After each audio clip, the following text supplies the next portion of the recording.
guys, assalamualaikum. Welcome back to my channel Sajnas Kitchen. അപ്പോൾ ഇന്ന് ഞാനൊരു പുതിയൊരു ഐറ്റമായിട്ടാണ് വന്നിരിക്കുന്നത്. അറബിക് സ്പെഷ്യൽ ഫുഡായിട്ടുള്ള മദ്ഹൂത്ത് ബിരിയാണിയാണ് ഞാൻ ഉണ്ടാക്കുന്നത്. ഇത് വളരെ സ്പൈസിയാണ്, അതേപോലെ തന്നെ ന്യൂ ഡിഷാണ്. എൻ്റെ ചാനൽ ആദ്യമായിട്ട് കാണുന്നവരാണെങ്കിൽ ഒന്ന് സബ്സ്ക്രൈബ് ചെയ്യുക, ബെൽ ബട്ടൺ അമർത്തുക, ഓൾ ഓപ്ഷൻ ക്ലിക്ക് ചെയ്യുക, എന്നാലാണ് പുതിയ നോട്ടിഫിക്കേഷൻസ് വരുള്ളൂ. റെസ്റ്റോറൻറ്റ് സ്റ്റൈൽ എങ്ങനെയാണ് ഉണ്ടാക്കുന്നതെന്ന്, മദ്ഹൂത്ത് എങ്ങനെയാണ് ഉണ്ടാക്കുന്നതെന്ന് നമുക്ക് വേഗം നോക്കാം. അപ്പോൾ ഇതിന് വേണ്ടിയിട്ട് ഞാനിവിടെ എടുത്തിരിക്കുന്നത് ഇന്ത്യ ഗേറ്റിൻ്റെ ബസ്മതി റൈസാണ്. ഇത് കുറച്ച് നീളൻ അരിയാണ്. ഇനി ഇന്ത്യ ഗേറ്റ് ഇല്ലാന്നുണ്ടെങ്കിൽ വേറെ ഏത് റൈസും നമുക്ക് ഇതിന് വേണ്ടിയിട്ട് യൂസ് ചെയ്യാം. അത് ഞാൻ 1 മണിക്കൂർ ഞാൻ കുതിർത്താൻ വെച്ചിട്ടുണ്ടായിരുന്നു. നിങ്ങൾ എന്തായാലും 1 മണിക്കൂറെങ്കിലും മിനിമം ഏത് റൈസാണെങ്കിലും സോക്ക് ചെയ്യാൻ വെക്കണം. ഇനി ഇവിടെ ഞാൻ 2 മീഡിയം സവാള അരിഞ്ഞതെടുത്തിട്ടുണ്ട്, 2 മീഡിയം തക്കാളി, പിന്നെ 2 ക്യാപ്സിക്കം, ഒരു 4-5 പച്ചമുളകും, ഒരു നാരങ്ങയും, 1 ടീസ്പൂൺ ജിഞ്ചർ ഗാർലിക് പേസ്റ്റ്, കറുകപ്പട്ട എടുത്തിട്ടുണ്ട്, പിന്നെ ഒരു 4-5 ഏലക്കയും കരയാമ്പും എടുത്തിട്ടുണ്ട്. പിന്നെ ഞാനിവിടെ അറബിക് മസാല എടുത്തിട്ടുണ്ട്. ഇത് ഞാൻ ഇവിടെ തന്നെ ഉണ്ടാക്കിയ മസാലയാണ്, നിങ്ങൾക്ക് കടയിൽ നിന്നും വാങ്ങാൻ കിട്ടും. പിന്നെ ഞാൻ ബേ ലീഫ്, അതായത് കറുകപ്പട്ടയുടെ ഇലയും കൂടി എടുത്തിട്ടുണ്ട്. ഇന്ന് ഞാനിവിടെ ഒരു 1.5 കിലോ ഫ്രഷായിട്ട് കഴുകി വൃത്തിയാക്കിയ ചിക്കനാണ്. ഇത് മുഴുവനായിട്ടുള്ള ചിക്കനാണ് എടുത്തിരിക്കുന്നത്. ഇത് നമുക്കിനി മാരിനേറ്റ് ചെയ്യാം. അതായത് ഞാൻ 1 spoon ginger garlic paste add ചെയ്ത് കൊടുക്കുകയാണ്.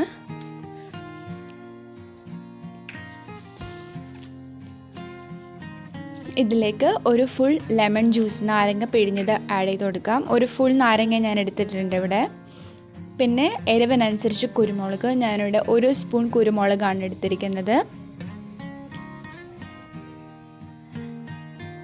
ഇനി നമുക്ക് വേണ്ടത് മഞ്ഞൾപ്പൊടിയാണ്. ഒരു 1/2 സ്പൂൺ മഞ്ഞൾപ്പൊടി ഇട്ടിട്ടുണ്ട്. കളറിന് വേണ്ടിയിട്ടാണ് ഞാൻ മഞ്ഞൾപ്പൊടി ആഡ് ചെയ്തിരിക്കുന്നത്. പിന്നെ ഒരു 1/2 സ്പൂൺ മുളക് പൊടിയും കൂടി ആഡ് ചെയ്തിട്ടുണ്ട്.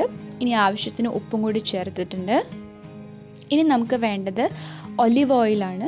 ഒലിവ് ഓയിൽ ഇല്ലാന്നുണ്ടെങ്കിലും പ്രശ്നമില്ല, സൺഫ്ലവർ ഓയിൽ യൂസ് ചെയ്യാം. ഞാനിവിടെ ഒരു 2 സ്പൂൺ ഒലിവ് ഓയിലാണ് യൂസ് ചെയ്തിരിക്കുന്നത്. അത് ഞാൻ നന്നായിട്ട് തേച്ച് പിടിപ്പിക്കുകയാണ്. ഇപ്പോൾ നന്നായിട്ട് നമ്മുടെ ചിക്കൻ നല്ല സോഫ്റ്റായിട്ട് കിട്ടാൻ നിങ്ങൾക്ക് വേണമെങ്കിൽ സുർക്കയിലിട്ട് വെക്കാം. ഒരു അരമണിക്കൂർ സുർക്കയിലിട്ട് വെച്ച് നല്ല സോഫ്റ്റായിട്ട് കിട്ടും. ഞാനിവിടെ വരഞ്ഞിട്ടില്ല. വരാൻ ഇഷ്ടമുള്ളവരാണെങ്കിൽ വരഞ്ഞ് ചിക്കൻ മാരിനേറ്റ് ചെയ്യാൻ വെക്കാം.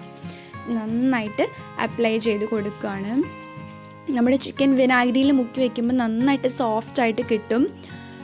അപ്പോൾ ഞാനിവിടെ വിനാഗിരിയിൽ മുക്കിയൊന്നും വെച്ചിട്ടില്ല, ജസ്റ്റ് സ്ട്രെയിറ്റ് ആയിട്ട് മാരിനേറ്റ് ചെയ്ത് വെക്കുകയാണ്.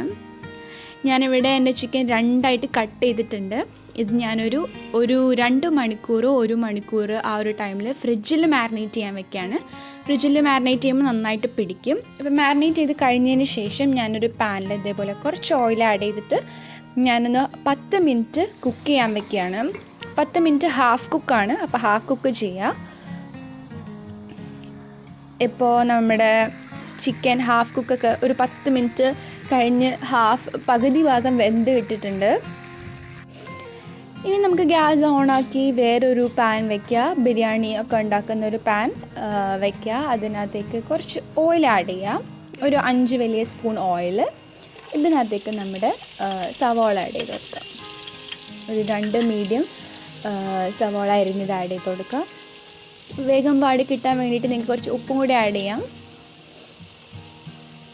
നന്നായിട്ടൊന്ന് വാടാം. ഇപ്പം നമ്മുടെ സവാള ഏകദേശം വാടി വന്ന് തുടങ്ങിയിട്ടുണ്ട്. ഇനി ഇതിലേക്ക് നമ്മുടെ ഒരു 4-5 ഏലക്ക ആഡ് ചെയ്ത് കൊടുക്കാം. അതേപോലെ തന്നെ കറുകപ്പട്ട ഞാൻ കുറച്ച് കീറിയത് ഒരു 5 കുഞ്ഞു കറുകപ്പട്ട ആഡ് ചെയ്ത് കൊടുത്തിട്ടുണ്ട്. പിന്നെ അതേപോലെ തന്നെ ഒരു 5 കരയാമ്പും കൂടി ആഡ് ചെയ്ത് കൊടുത്തിട്ടുണ്ട്. നന്നായിട്ട് മിക്സ് ആക്കുക. നന്നായിട്ട് ഇളക്കി കൊടുക്കുക. ഇതിലേക്ക് നമ്മൾ അരിഞ്ഞു വെച്ച ഒരു 2 വലിയ തക്കാളി ആഡ് ചെയ്ത് കൊടുക്കാം.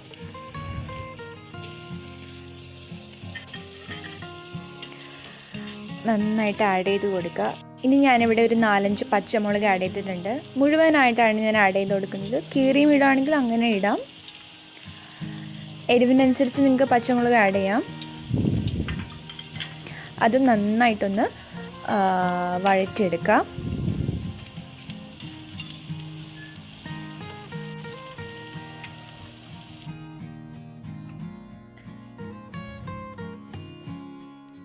ഇനി ഇതിലേക്ക് ഞാനൊരു ഒരു ചെറിയ സ്പൂൺ മഞ്ഞൾപ്പൊടി ആഡ് ചെയ്യുന്നുണ്ട്, നമ്മുടെ ബിരിയാണിക്ക് കുറച്ച് കളർ കിട്ടാൻ വേണ്ടിയിട്ട്. അതേപോലെ തന്നെ എരിവിനനുസരിച്ച് കുറച്ച് മുളക് പൊടി ആഡ് ചെയ്യുന്നുണ്ട്. നിങ്ങൾക്ക് എരിവിനനുസരിച്ച് ഇഷ്ടം പോലെ മുളക് പൊടിയോ കുരുമുളകോ ആഡ് ചെയ്യാം കേട്ടോ. ഇനി ഞാനിവിടെ മല്ലിപ്പൊടിയാണ് ഇടുന്നത്, ഒരു 2 സ്പൂൺ മല്ലിപ്പൊടിയാണ് ആഡ് ചെയ്യുന്നത്. നന്നായിട്ട് മിക്സ് ആക്കി കൊടുക്കുക.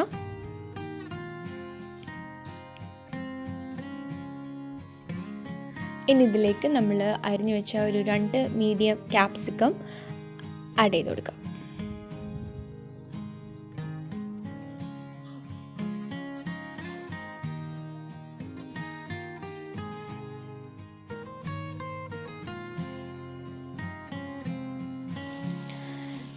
ഇനി ഇതിലേക്ക് ഞാൻ കുറച്ച് ജിഞ്ചർ ഗാർലിക് പേസ്റ്റും കൂടി ആഡ് ചെയ്തിട്ടുണ്ട്.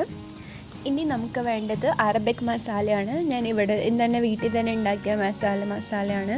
അത് ഞാനൊരു വലിയ 2 സ്പൂൺ തന്നെ ഇട്ട് കൊടുത്തിട്ടുണ്ട്. നന്നായിട്ട് മിക്സ് ആക്കാണ്. ഈ അറബിക് മസാല നമുക്ക് കടയിലും വാങ്ങാൻ കിട്ടും, പക്ഷെ വീട്ടിൽ തന്നെ പൊടിക്കുന്നതാണ് കുറച്ചും കൂടി നല്ലത്. നന്നായിട്ട് മിക്സ് ആക്കി കൊടുക്കുക. ഇപ്പോൾ തന്നെ നല്ല സ്മെല്ല് വരുന്നുണ്ട് അറബിക് മസാലയും കൂടി നമ്മുടെ ഗ്രേവി മൊത്തം ഇട്ടിട്ട്. ഇനി ഞാൻ കറുകപ്പട്ടയുടെ ഇല ഇട്ട് കൊടുക്കുകയാണ്. അതിന് മുകളിലേക്ക് ഞാൻ നേരത്തെ കുതിരാൻ വെച്ച അരി നന്നായിട്ട് ഡ്രെയിൻ ചെയ്തെടുത്തു. അരിച്ചെടുത്തതിന് ശേഷം ഞാൻ ഇതിലോട്ട് ആഡ് ചെയ്യാണ്.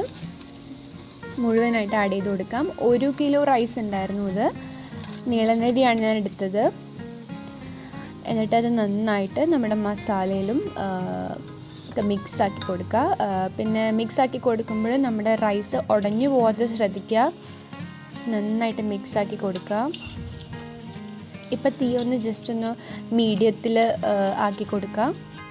ഇനി ഇതിലേക്ക് നമ്മുടെ ചിക്കൻ ആഡ് ചെയ്ത് കൊടുക്കാം. നമ്മൾ നേരത്തെ കുക്ക് ചെയ്ത് വെച്ച ചിക്കൻ ആഡ് ചെയ്ത് കൊടുക്കാം. രണ്ടിനും വേറെ വേറെ വേവാണ്, അതുകൊണ്ടാണ് ഞാൻ ആദ്യം സെപ്പറേറ്റ് ആയിട്ട് ചിക്കൻ ജസ്റ്റ് ഒന്ന് 10 മിനിറ്റ് ഹാഫ് കുക്ക് ചെയ്തത്. അപ്പോൾ ഇനി ഒരുമിച്ച് വേവുമ്പോൾ പെർഫെക്റ്റ് ആയിട്ട് വെന്ത് കിട്ടും. അപ്പോൾ ജസ്റ്റ് ഞാനൊന്ന് മിക്സ് ആക്കി കൊടുക്കുകയാണ്. ഇനി നമുക്ക് വെള്ളത്തിൻ്റെ കാര്യം പറയാനാണെങ്കിൽ, വെള്ളം ഏത് പാത്രത്തിലാണോ നിങ്ങൾ അരി അളന്നെടുക്കുന്നത് അതിൻ്റെ ഇരട്ടി വെള്ളമാണ് എടുക്കേണ്ടത്. അപ്പോൾ ഇവിടെ 1 കിലോ അരിയാണ് ഞാൻ എടുത്തിരുന്നത്. അത് ഞാൻ നന്നായിട്ട് തിളപ്പിച്ച് വെട്ടി തിളച്ച വെള്ളമാണ് ഞാൻ ഇങ്ങോട്ടേക്ക് ഒഴിക്കുന്നത്. നന്നായിട്ട് അതും ഇളക്കി കൊടുക്കുക. അപ്പോൾ ഓപ്പൺ പാനിലായതുകൊണ്ടാണ് ഞാൻ ഇങ്ങനെ വെള്ളം അതിൻ്റെ ഇരട്ടി എടുത്തത്. ഇനി ഇതിലേക്ക് ഞാൻ ഉപ്പുണ്ടോ എന്ന് നോക്കുകയാണ്. ഉപ്പ് കുറച്ച് കുറവായിരുന്നു, അപ്പോൾ അതിലേക്ക് ഞാൻ കുറച്ചും കൂടി ഉപ്പ് ആഡ് ചെയ്ത് കൊടുക്കുകയാണ്. ഉപ്പ് എപ്പോഴും മുന്തി നിൽക്കണം. ഇനി ഞാൻ ഇപ്പോൾ നന്നായിട്ട് വെട്ടി തിളച്ചിട്ടുണ്ട്. അപ്പോൾ വെട്ടി തിളച്ച് കഴിയുമ്പോഴത്തേക്കും നമ്മൾ തീ ഒന്ന് ജസ്റ്റ് സിമ്മിലാക്കി ഇടുക. അപ്പോൾ 10 മിനിറ്റിന് ശേഷം ഞാൻ നോക്കുമ്പോൾ നന്നായിട്ട് ഏകദേശം വെന്ത് തുടങ്ങിയിട്ടുണ്ട്. വെള്ളമൊക്കെ കുറച്ചും കൂടി വെറ്റാനുണ്ട്. പിന്നെ ഞാനൊരു 10 മിനിറ്റ് കുക്ക് ചെയ്യാൻ വെക്കുകയാണ്. ഇപ്പോൾ നമ്മുടെ മദ്ഹൂത്ത് ഇവിടെ നല്ല സ്മെല്ലൊക്കെ വന്ന് റെഡി ആയിട്ടിരിക്കുന്നുണ്ട്. ആ സ്മെല്ലിൻ്റെ കാര്യം പ്രത്യേകിച്ച് പറയാൻ പറ്റുന്നില്ല, നല്ല സ്മെല്ലാണ്. അതേപോലെ തന്നെ ആ ഗ്രേവിയും റൈസും എല്ലാം പെർഫെക്റ്റായിട്ട് കുക്കായിട്ട് വന്നിട്ടുണ്ട്. ഇപ്പോൾ റൈസ് ഞാനൊന്ന് പിടിച്ച് കാണിച്ചു തരാം. നന്നായിട്ട് കുക്കായിട്ട് പെർഫെക്റ്റ്, ഇത് കറക്റ്റ് കുക്കാണ്, കറക്റ്റ് വേവാണ് അരിയുടെ. നല്ല ഉപ്പൊക്കെ കറക്റ്റായിരുന്നു. നല്ല പുളിയും നല്ല എരിവും നല്ല ഗ്രേവിയൊക്കെ അടിപൊളിയാണ്. ഞാൻ ചിക്കൻ ഒന്ന് എടുത്ത് കാണിച്ചു തരാം. ചിക്കനും പെർഫെക്റ്റായിട്ട് ഉള്ളൊക്കെ നല്ല പഞ്ഞി പോലെ വെന്തിട്ടുണ്ടായിരുന്നു. നല്ല ടേസ്റ്റുള്ളൊരു മദ്ഹൂത്ത് ബിരിയാണിയാണ്. വീട്ടിൽ തന്നെ മദ്ഹൂത്ത് ഉണ്ടാക്കുന്നതാണ് കുറച്ചും കൂടി ടേസ്റ്റ്, അതേപോലെ നല്ലതും. അപ്പോൾ നമ്മുടെ പെർഫെക്റ്റായിട്ട് മദ്ഹൂത്ത് ഇവിടെ റെഡി ആയിട്ടുണ്ട്. നിങ്ങൾ എന്തായാലും ട്രൈ ചെയ്ത് നോക്കുക, നിങ്ങൾക്ക് ഇഷ്ടമാവും. ഞാനിവിടെ വൈറ്റ് സോസിൻ്റെ കൂടെയും തൈരിട്ടൊരു സാലഡിൻ്റെ കൂടെയാണ് സെർവ് ചെയ്തത്. വൈറ്റ് സോസിൻ്റെ കൂടെ കഴിക്കാൻ നല്ല ടേസ്റ്റാണ്. ഇനിയും പുതിയ ഡിഷായിട്ട് ഞാൻ വീണ്ടും വരും. അസ്സലാമു അലൈക്കും.